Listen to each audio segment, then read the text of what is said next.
Welcome to Pratap classes. दोस्तों, Pratap classes के YouTube channel पर आपका स्वागत है। आज है 6 सितंबर 2025 और 6 सितंबर 2025 के जितने भी इंडिया और वर्ल्ड के जो करंट अफेयर्स के क्वेश्चन बनते हैं, आज उनका अपने डिस्कशन करेंगे। पूरा वीडियो ध्यान से देखना और लास्ट में आपसे क्वेश्चन पूछूंगा जिनके जवाब आपको कॉमेंट बॉक्स में देना होगा। आज अपने पढ़ेंगे भारत में सबसे लंबे समय तक सेवा देने वाले गृह मंत्री प्रोफेसर वीके गोकाक पुरस्कार 2025 किस लेखक को प्रदान किया गया और भारत और सिंगापुर के राजनयिक संबंधों की 60वीं वर्षगांठ बनाएगी। इनकी आज हम चर्चा करेंगे पूरे लेटेस्ट न्यूज़ के साथ में। डेली आपको सुबह ये करंट अफेयर्स की क्लास आपको मिलती है और ये class bank, UPSC, SSG, RS, railway, UPSC, UP PCS, video, first grade, कोई भी एग्जाम हो सभी के लिए क्लास आपके लिए रामबाण साबित है। तो करते हैं स्टार्ट आज की क्लास। 6 सितंबर 2025 सभी साथी एक बार करेंगे सेशन को लाइक शेयर। सभी साथियों को प्यार भरा नमस्कार, गुड मॉर्निंग। सबसे पहले हम करेंगे कल के क्वेश्चनों को रिवाइज। कल हमने पढ़ा 3 सितंबर 2025 को नई दिल्ली में आयोजित 56वीं जीएसटी परिषद की बैठक की अध्यक्षता किसने की? तो वित्त मंत्री निर्मला सीतारमण ने। 4 सितंबर 2025 को जारी राष्ट्रीय संस्थागत रैंकिंग रूपरेखा NIRF के अनुसार ओवरऑल श्रेणी में भारत का अग्रणी शैक्षणिक संस्थान कौन सा घोषित किया गया? IIT मद्रास। पुरुष और महिलाओं के लिए पहली एलीट विश्व मुक्केबाजी चैंपियनशिप कब और कहां आयोजित की जाएगी? 4 से 14 सितंबर 2025 लिवरपूल इंग्लैंड में। राष्ट्रीय शिक्षक पुरस्कार 2025 के अंतर्गत कुल कितने शिक्षकों को सम्मानित किया जाएगा? तो ये किया जाएगा 45। कृषि एवं प्रसंस्कृत खाद्य उत्पाद निर्यात विकास प्राधिकरण द्वारा भारत के कृषि खाद्य निर्यात को बढ़ावा देने के लिए शुरू की गई नई पहल का नाम क्या है? भारती। किस राज्य या शहर में जल आपूर्ति और सीवरेज बोर्ड द्वारा सफाई कर्मचारियों के लिए अन्नपूर्णा योजना शुरू की गई? बेंगलुरु में। प्रधानमंत्री मोदी की अध्यक्षता में केंद्रीय मंत्रिमंडल ने केंद्रीय सरकारी कर्मचारियों के लिए किस नई पेंशन योजना को 1 अप्रैल 2025 से लागू किया? वो है एकीकृत पेंशन योजना। तो ये थे कल के क्वेश्चनों का रिवाइज हमने कर लिया है। ये अपनी वार्षिक करंट अफेयर्स 2025 की टेस्ट सीरीज है। इसमें आपको daily test, daily PDF, weekly test, monthly test सब कुछ आपको मिलता है। तो अगस्त महीने की क्लास यूट्यूब पर आपको मिल चुकी है। मंथली प्ले लिस्ट बनी हुई है, वहाँ पे जाके देख सकते हो और पीडीएफ भी आपको मिल चुकी है मंथली ऐप के अंदर, जिसमें आप डाउनलोड करके प्रिंट निकाल के अच्छे तरीके से देने कर सकते हो। तो करते हैं स्टार्ट आज की क्लास 6 सितंबर 2025 की। पहला प्रश्न देखिए आपके सामने, निम्नलिखित में से कौन भारत के इतिहास में सबसे लंबे समय तक सेवा देने वाले गृह मंत्री बन चुके हैं? ये देखो आपके सामने तस्वीर में, गजब का प्रश्न है भी। भारत के इतिहास में सबसे लंबे समय तक सेवा करने वाले गृह मंत्री बन चुके हैं वर्तमान में अपने गृह मंत्री अमित शाह। ये देखो अमित शाह। इससे पहले पिछला रिकॉर्ड था लाल कृष्ण आडवाणी का इनका रिकॉर्ड था, लेकिन अब ऐसे इनको भी पछाड़कर अब अमित शाह भारत के इतिहास में सबसे लंबे समय तक सेवा देने वाले गृह मंत्री बन चुके हैं। देखो, भारत के सबसे लंबे कार्यकाल वाले गृह मंत्री अमित शाह भारत के इतिहास में सबसे लंबे समय तक सेवा देने वाले गृह मंत्री बन चुके हैं। पिछला रिकॉर्ड था लाल कृष्ण आडवाणी का रिकॉर्ड तोड़ा इन्होंने 19 मार्च 1998 से 22 मई 2004 तक, यानी कि कुल 2256 दिन गृह मंत्री रहे थे। 2256 दिन ये गृह मंत्री रहे। अमित शाह का कार्यकाल कब शुरू हुआ? 30 मई 2019 को पहली बार भारत के केंद्रीय गृह मंत्री का पद संभाला था। 30 मई 2019 से लगातार ये पद संभालते आ रहे हैं और भारत के केंद्रीय गृह मंत्री ये रह चुके हैं। 5 अगस्त 2025 तक अमित शाह इस पद पर 2257 दिन से अधिक से सेवा कर चुके हैं, यानी कि 5 अगस्त तक इन्होंने ये उपलब्धि हासिल की है भी। इनका तो 2256 दिन का है गृह मंत्री का रिकॉर्ड और ये बना दिया इन्होंने 2257। ठीक है, 2257। तो याद रखना 2256 और इनका 2257। तो ये याद रखना कि भारत के सबसे लंबे कार्यकाल वाले गृह मंत्री बन चुके हैं अमित शाह। प्रोफेसर वीके गोकाक पुरस्कार 2025 किस लेखक को प्रदान किया जाएगा? ये भी गजब का प्रश्न है भी। ये अभी ताज़ा कल 7 सितंबर को ये पुरस्कार दिया जाएगा। प्रोफेसर वीके गोकाक पुरस्कार 2025 ये दिया जाएगा आनंद वी पाटिल को। ऑप्शन नंबर सी, किसको दिया जाएगा? आनंद वी पाटिल को। इनको वीके गोकाक पुरस्कार 2025 प्रदान किया जाएगा। ठीक है, और इनको जो ये पुरस्कार है, इनको बच्चों के साहित्य में महत्वपूर्ण योगदान के लिए इनको ये अवार्ड मिलेगा। देखो पुरस्कार का नाम है प्रोफेसर वीके गोकाक पुरस्कार। यह पुरस्कार प्रोफेसर विनायक कृष्ण गोकाक के नाम पर यह स्थापित किया गया है, यानी कि किसी व्यक्ति के नाम पर यह पुरस्कार रखा गया। वे भारत के प्रमुख साहित्यकार, आलोचक और शिक्षाविद रह चुके हैं, यानी कि ये प्रमुख साहित्यकार, आलोचक और शिक्षाविद रह चुके हैं। 2025 पुरस्कार विजेता आनंद वी पाटिल को यह पुरस्कार मिलेगा। यह पुरस्कार बच्चों की साहित्य में महत्वपूर्ण योगदान के लिए इनको दिया जाएगा। आयोजन स्थल होगा बेंगलुरु कर्नाटक में। और इसके अलावा इनको केंद्रीय साहित्य अकादमी का बाल साहित्य पुरस्कार भी मिल चुका है, यानी कि इससे पहले इनको केंद्रीय जो साहित्य अकादमी द्वारा बाल साहित्य पुरस्कार जो दिया जाता है ना, वो पहले इनको मिल चुका है। तो ये भी आपको अच्छे तरीके से पढ़ना है। केंद्र सरकार की पहल पर मध्य प्रदेश के किस जिले में देश का दूसरा स्नैक वेनम एक्सटेंशन सेंटर स्थापित किया जा रहा है? केंद्र सरकार की पहल पर मध्य प्रदेश के किस जिले में देश का दूसरा स्नैक वेनम एक्सटेंशन सेंटर स्थापित किया जा रहा है? ये किया जा रहा है आगरा के अंदर, यानी कि देश का दूसरा है ये, देश का दूसरा। पहला कहाँ पे है? पहला है अपने तमिलनाडु में। पहला कहाँ पे है? पहला तमिलनाडु में है। और देश का दूसरा स्नैक वेनम एक्सटेंशन सेंटर कहाँ बन रहा है? मध्य प्रदेश के आगरा जिले के अंदर। तो snake venom extension centre Agra Madhya प्रदेश।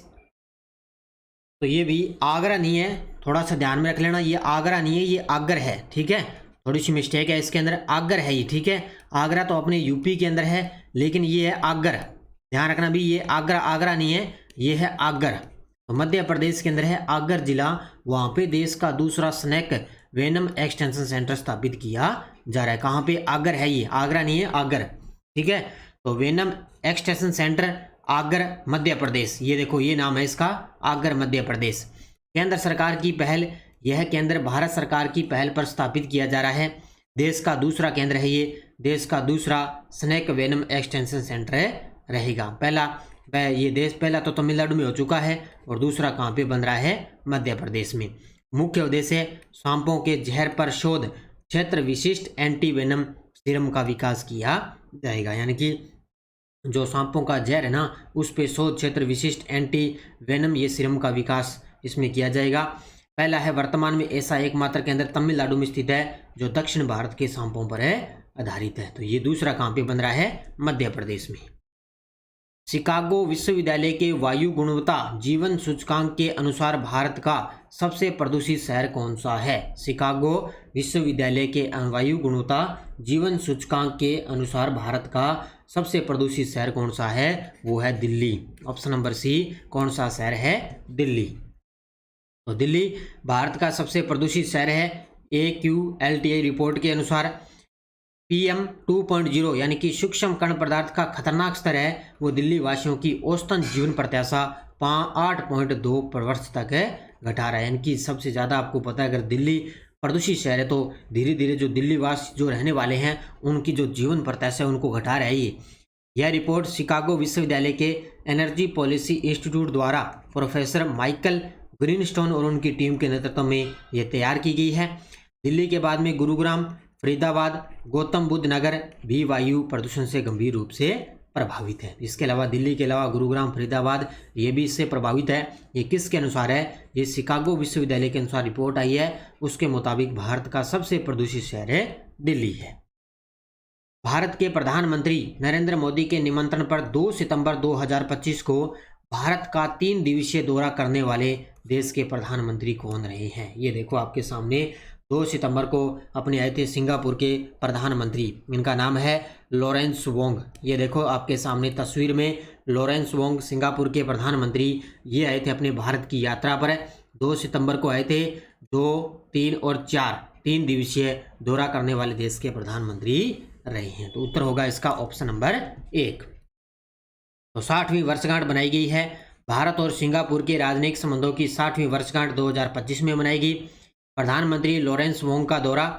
सिंगापुर गणराज्य के प्रधानमंत्री लॉरेंस वोंग ने प्रधानमंत्री नरेंद्र मोदी के निमंत्रण पर 2 सितंबर 2025 को 3 दिवसीय भारत दौरे पर आए थे। तो उन्होंने अभी दोनों देशों ने मिलकर 60वीं वर्षगांठ बनाई है। क्या क्या संबंध रहा है दोनों देशों के बीच में? अभी भारत और सिंगापुर की सेनाओं ने जोधपुर में बोल्ड कुरुक्षेत्र 2025 शिवसेना ने अभ्यास किया है, ये है।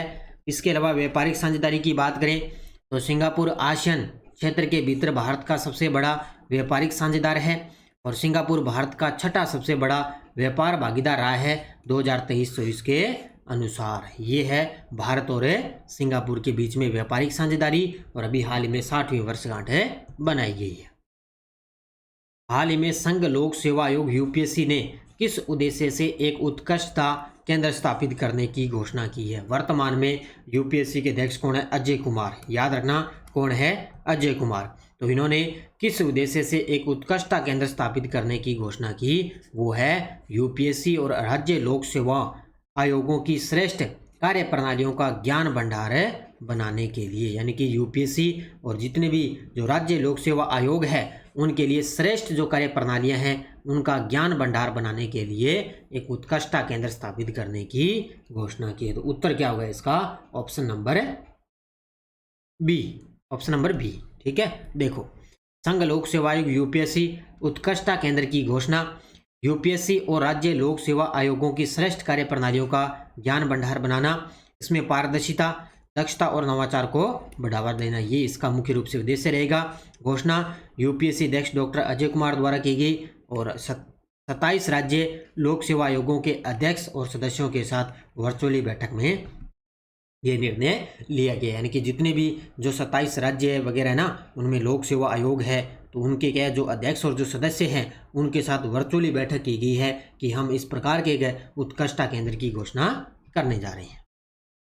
हाल ही में चर्चा में रही the Chola tigers avengers of Somnath पुस्तक के लेखक कौन है? ये देखो आपके सामने तस्वीर के अंदर है, the Chola tigers avengers of Somnath. तो इस पुस्तक के लेखक हैं Amish Tripathi. Option number C कौन है?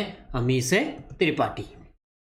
भारत के सर्वाधिक चर्चित मिथक आधारित माइथो फिक्शन लेखक हैं अमीश त्रिपाठी ने नवीनतम कृति the Chola tigers avengers of Somnath का विमोचन किया है। यह आयोजन मुंबई के Crossword book stores campus corner में इसका आयोजन हुआ और अमीश की यह कृति चोल वंश की गाथा पर है आधारित है। यानी कि पहले युद्ध हुआ था ना, चोल वंश था, आपने नाम पढ़ा होगा इतिहास के अंदर, चोल वंश है, तो उसी पर गाथा पर यह आधारित है पुस्तक, जिसकी है अमीश त्रिपाठी की वस्तु पुस्तक है और पुस्तक का लेखक आपको याद करना है। वर्ष 2025 में शिक्षक दिवस का केंद्रीय विषय क्या है? क्या बात है, भी गजब का प्रश्न है। भी 5 सितंबर को आपने बनाया था कि शिक्षक दिवस है और उसी के अवसर पर इसका केंद्रीय विषय क्या रहा कि अगली पीढ़ी के शिक्षार्थियों को प्रेरित करना। ये गजब का प्रश्न है, भी थीम इसकी अच्छे तरीके से पढ़ लेना। अगली पीढ़ी के शिक्षार्थियों को प्रेरित करना, ये वर्ष 2025 में शिक्षक दिवस का केंद्रीय विषय है, ठीक है। तो 5 सितंबर को शिक्षक दिवस मनाते हैं। डॉक्टर सर्वपल्ली राधाकृष्णन के जन्मदिन 5 सितंबर के उपलक्ष्य पर है।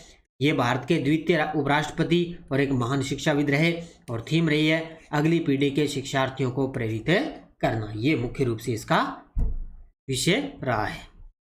जनवरी 2025 में प्रधानमंत्री फसल बीमा योजना और पुनर्गठित मौसम आधारित फसल बीमा की समय सीमा को कब तक बढ़ाने का फैसला किया है? डेली मैं आपको योजना करवा रहा हूँ, कल भी मैंने आपको योजना की करवाई और आज आ चुकी है पीएम प्रधानमंत्री फसल बीमा योजना। तो इसको अब कब तक बढ़ा दिया गया? ये बढ़ा दिया 2025-26 तक। ऑप्शन नंबर 1 है जनवरी 2025 में प्रधानमंत्री फसल बीमा योजना की जो आधारित जो फसल बीमा की जो समय सीमा है उसको 2025-26 तक बढ़ा दिया। बस पढ़ते जाना, डेली आपको मैं योजना करवाता रहूँगा। प्रधानमंत्री फसल बीमा योजना शुरुआत 18 फरवरी 2016 को इसकी शुरुआत हुई प्रधानमंत्री मोदी जी द्वारा। उद्देश्य किसानों को फसल क्षति होने वाले आर्थिक नुकसान से बचाना, यानी कि जो किसान वगैरह उनसे जो क्षति होती है ना, मौसम वगैरह उनसे बारिश वगैरह आर्थिक नुकसान होता है तो उसके लिए उनको बीमा मिलता है। प्रधानमंत्री फसल बीमा योजना के तहत खरीफ फसलों के लिए किसान का प्रीमियम होता है 2% और रबी फसलों के लिए 1.5%। याद रखना, खरीफ फसलों के लिए 2% है और रबी फसलों के लिए 1.5%। ये आंकड़े आते हैं सीधे सीधे एग्जाम में, तो याद रखना कौन सी योजना होगी? प्रधानमंत्री फसल बीमा योजना। अब देखो आपके सामने वन लाइनर करंट। पहला है श्री पीयूष गोयल, नागालैंड कैडर के 1994 बैच के आईएएस अधिकारी। इन्होंने 4 सितंबर 2025 को खनन मंत्रालय के सचिव का पदभार संभाला है। तो वर्तमान में जो पीयूष गोयल हैं, इन्होंने खनन मंत्रालय के सचिव का पदभार संभाल लिया। दूसरा है, छत्तीसगढ़ ने 25 साल में बिजली क्षमता 1400 मेगावाट से बढ़ाकर 30,000 मेगावाट कर ली है। ये देखो लगातार बढ़ोतरी की है छत्तीसगढ़ राज्य ने 25 सालों में। लगातार इन्होंने देखो 1400 मेगावाट से बढ़ाकर कितनी कर दी, 30,000 मेगावाट। और तीसरा है, नेपाल सरकार ने एक ऐतिहासिक डिजिटल नीति निर्णय के तहत 26 अपंजीकृत सोशल मीडिया प्लेटफॉर्म पर प्रतिबंध लगा दिया। यानी कि नेपाल की जो सरकार है उसने 26 अपंजीकृत जो सोशल मीडिया है उन प्लेटफॉर्म पर प्रतिबंध लगा दिया। तो तीनों की तीनों अच्छे तरीके से पढ़ लेना। ये टेलीग्राम ग्रुप है, कोई सूचना, कोई लिंक, कोई नोटिफिकेशन सब आपको टेलीग्राम पे सूचना मिलती है।